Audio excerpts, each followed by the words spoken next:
Well, good morning, Hollywood Time viewers. I am honored to welcome country and gospel singer, Oak Ridge Boys member, Country Music Hall of Fame, and Grand Ole Opry member, William Lee Golden, and his sons.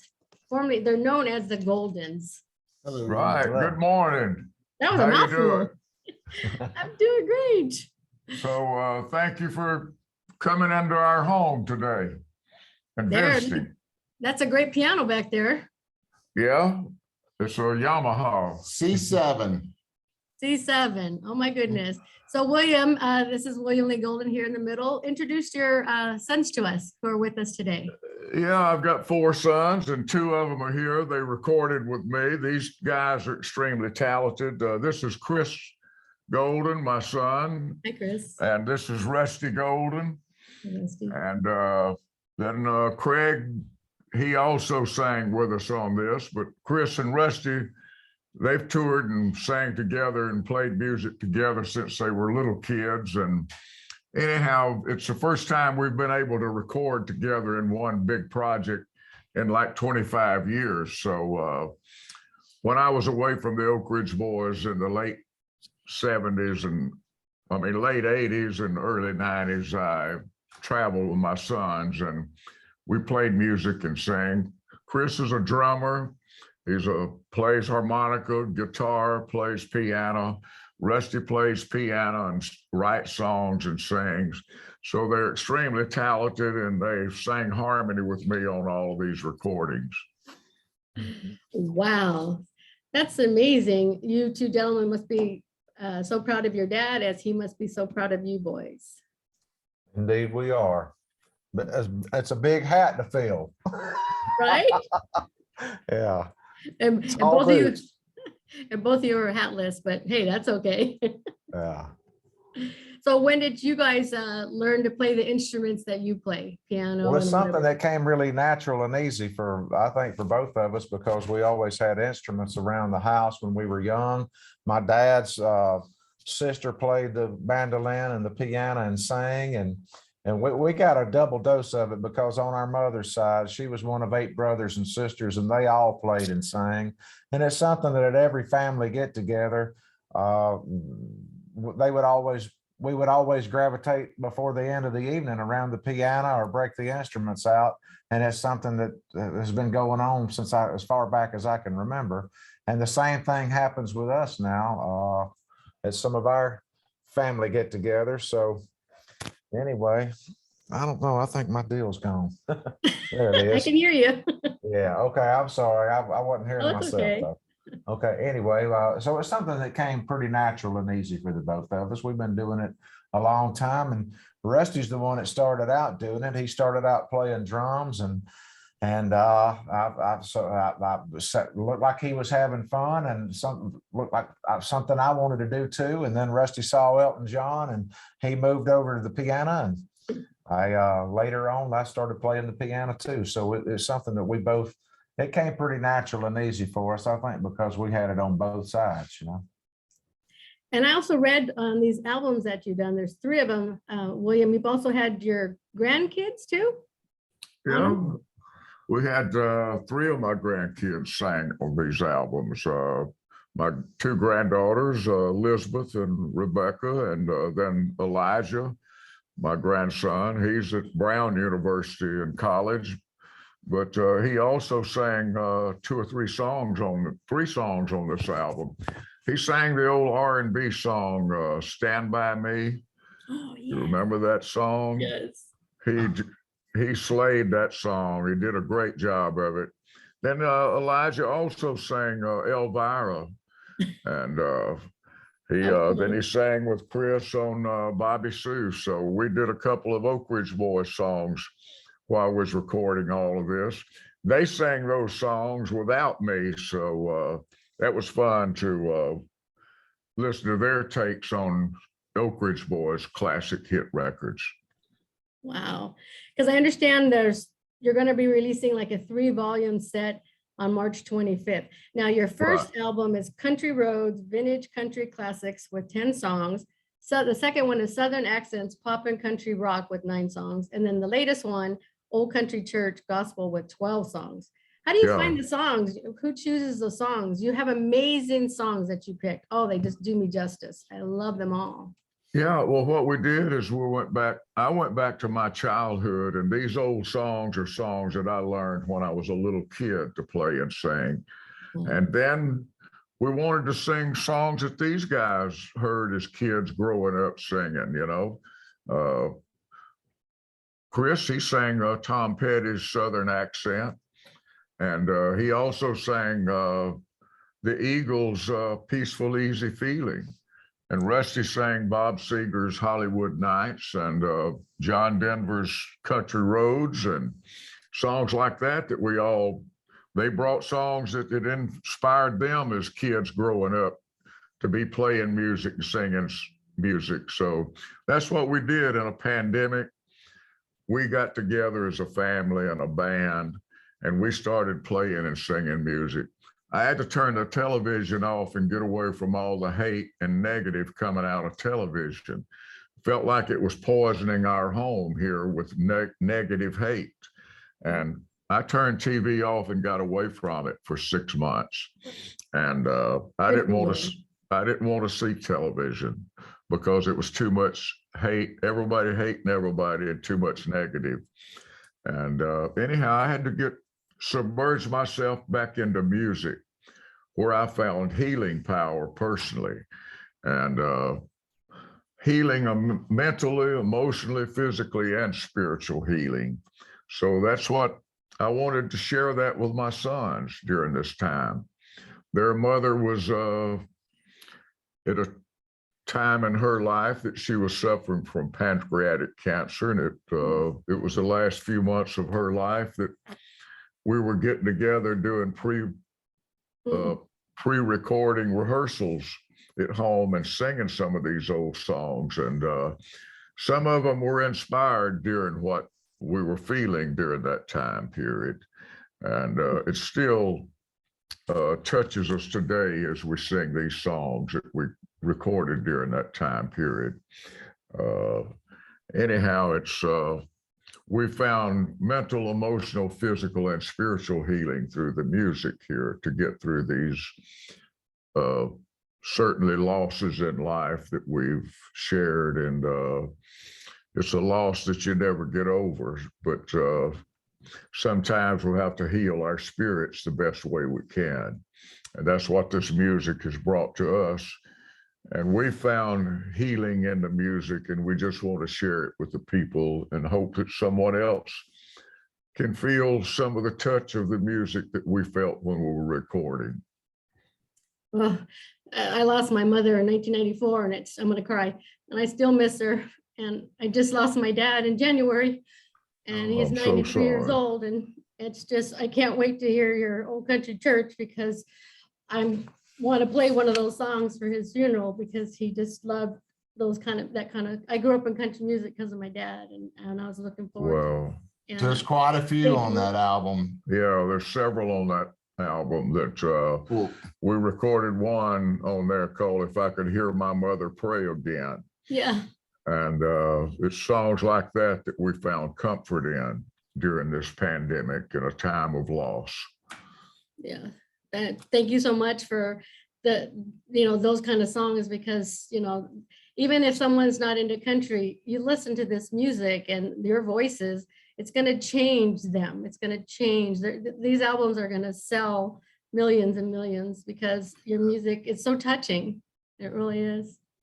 Thank you. I hope you're right. I know it. I mean, I just listened to your dad said that you did Peaceful, Easy Feeling. I just heard that this morning, and it just made me cry. You boys have amazing. I'll call you boys because I have boys and they're older, and I call them boys, and your voices are amazing. That was my mom's passcode on her computer. My boys. Yeah. See, way to go, Mom. We and condolences for your loss. I know what it's like to lose a parent like that. So thank you. Oh, well, we'll get back to it. I also read that Come and Dine, which is on your new Old Country Church Gospel, that has surpassed 1 million social media views. I mean, congratulations. See, Yeah. that must mean a lot to you, right? It's all about social It media does, now. you know. We released it last fall. It's now over 1,300,000 views on Facebook. Wow. So it's quite an honor. It used to take a for whole people year to to- get that many people. Yeah, for people Right? to accept our music, you know, and so it's gratifying when other people seem to connect with it and relate to it like we do. Yes. So what is your social media, how my viewers can get these amazing albums that are coming out and coming out? Yeah, well, we got, you know, we're on social media, Facebook, Instagram, and Twitter, and but we have a presence there as a group and individually. We all have a presence on social media. Great. So William Lea Golden and the Goldens, do you have Yeah. a website for yourself too? Yeah. that- There's we have that. There's and I mean on Instagram they try. You know, every one of them wants you to get as short as you can, and Yeah. so on Instagram it's WLG and the Goldens, and anyway, I don't know what it is on Twitter. To be honest with you, I don't think there is one. I know Dad's got one. Yeah, I got a Twitter and an Instagram and a Facebook presence. So William, did you ever think you would see the social media like we are today? It's just something else, isn't it? It's all a new world, you know. I mean, I was late getting to the game, to be honest. I've owned computers since 81, 82 when they first started coming out. Yeah. But I only about 7 or 8 years ago started doing my When you own. hold it in your hand. Yeah, it was something that I never did. I didn't do computers until 7 years ago, maybe, when I started doing my Facebook. And I started doing it to post my photos as I was taking. You know, I'd take Yeah. landscape photographs, and I learned how to input all my photos into a computer. Then I learned how to share those photos on social media. And so I'm still learning, you know, you never get too old to learn. And my dad always said that, you know, you never get too old to learn, you never get too old to build muscles. So you got to stay active in life. So that's what we're doing. We're trying to keep ourselves activated in a positive way. And that's you know, if you can, in a negative world, in a negative situation, in a pandemic, we took a negative world and got together and created a positive outcome for ourselves. You know, you couldn't sit around and worry about everybody that hates everybody. We had to get together and bring together what love brought us together. Sing songs about love, had enough about hate. I thought I just saw a dog's head. Was that You a dog? did, come here, Samson. Oh my gosh. Sorry. I'm a dog lover. Yeah, hey, this is Samson. Hi, He is- Samson. He is he's from Houston, Texas. He was rescued by Miranda Lambert Oh, during the sure. flood, you know, the Texas flood Yeah. 4 years ago. Mhm. He was 7 weeks old, and Miranda Lambert rescued him in Texas and brought him up here to my wife, Simone, and Aw. gave him to her here at the house and with a little cage. And What cage? Yeah, anyhow, that's the little cage is in our bedroom. a but- 6,000 square foot cage. You talking about those bars downstairs on the window? I think you got busted there, Dad. Yeah. Yeah. So he's got 7 acres to run around here Yeah. on and a nice creek to run down by. But he so- wants to be right here. William, where do you call home? You live in Nashville or Tennessee or? Right outside. We're right outside of Nashville on the Okay. north side in Sumner County. Between Hendersonville and Gallatin, Tennessee is where I live. Nice. This home is over 200 years old. It was built in 1786 by a Revolutionary War colonel. James Franklin built this home. And it was This home was built 3 years before George Washington was elected president. And it was also built 10 years before Tennessee was a state. So we're in one of the oldest homes in the state of Tennessee. And I'd say the oldest home that's still lived in as a home in the state of Tennessee. That's Good not for a you. museum. Wow. That's got some history in itself. Yeah. Then you got an old hillbilly like me living here. Well, I'll tell you, William, you still look great. I love the beard and always have the hair. It's great. Well, thank you. So just wanted to know what you and Chris, how it felt to record these songs with your dad and your children. What was that like for you? It's a musical heirloom is what it is. It's something that, how many people get a chance to do that with three generations? So it became a musical heirloom, and it's something that we always did. Like I said, around every holiday that we had, we would always kind of gravitate around the piano before the end of the evening and sing a little bit of music. So it's a special thing. It's a special thing, and but because of that, we found ourselves all home. I was out doing solo dates. Rusty was overseas performing. Dad's always on the road with the Oak Ridge Boys, so it afforded us the opportunity. It was for the first time we had to park the vehicles, and in Rusty's case, the airplane, and had to park it for a little while, and it afforded us the opportunity to do this. And I think it's something that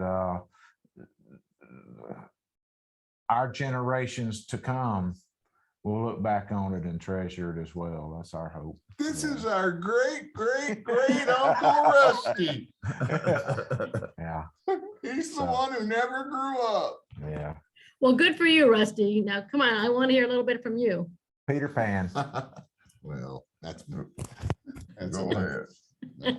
You got to be proud of everything you've I done. write more than talk. Oh, you're one of those, huh? Okay. So what's your inspiration for writing then, Rusty?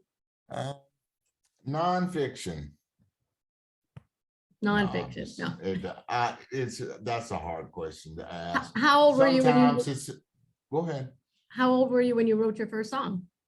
I wrote my first song by taking my grandmother's poetry and put music to it, because I learned that my hero, Elton John, had never written one word in his career and still hasn't. The guy he writes with, they've never written in the same room together. Till today, it still lasts.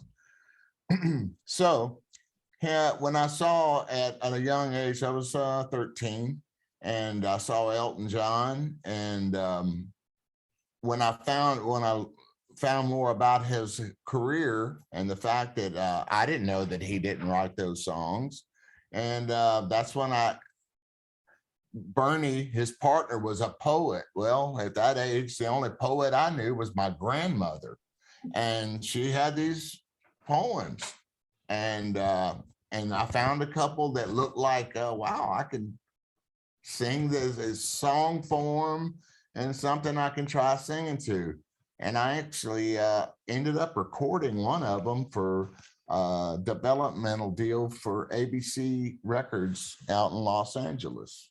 So crazy thing, but that's how I got started writing.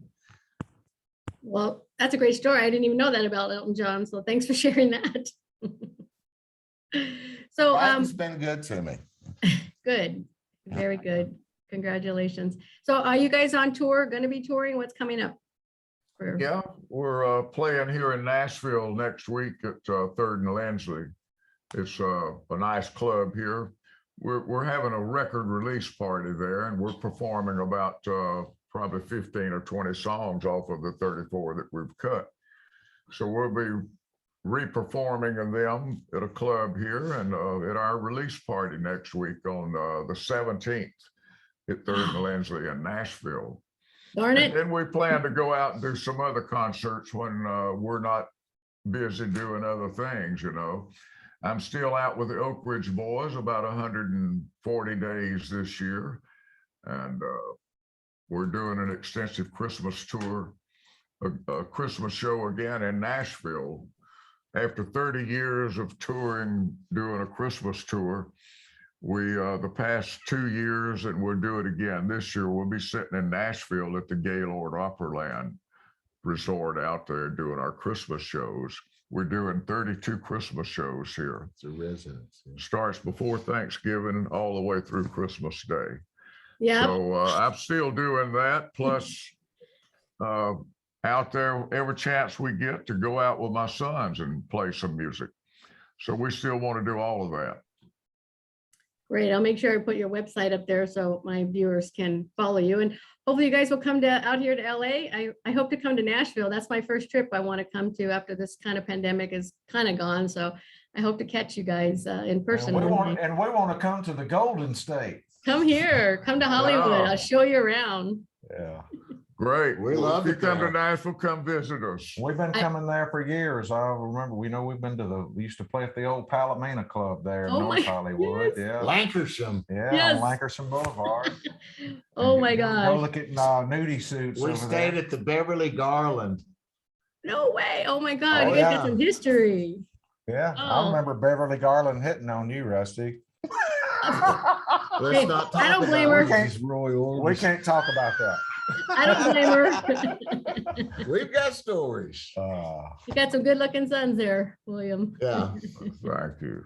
If this was TMZ, we'd have some, I'm kidding. Well, we'll do that on another We'd have the video. dirt. Okay. Oh my gosh. Well, thank you all for tuning in here. It was wonderful. It was an honor to talk to all you guys, and I can't wait for the new albums, and we'll keep following you guys. Let us know what you think. Oh, what I've heard already, I love it. All right. Thank you. All right, God bless you all, and Same you here. guys have a wonderful party coming up next week. Thank you. Thank you. All right, take care now. Bye-bye, California. Yeehaw, bye-bye. Thank you, guys. Thank you so much.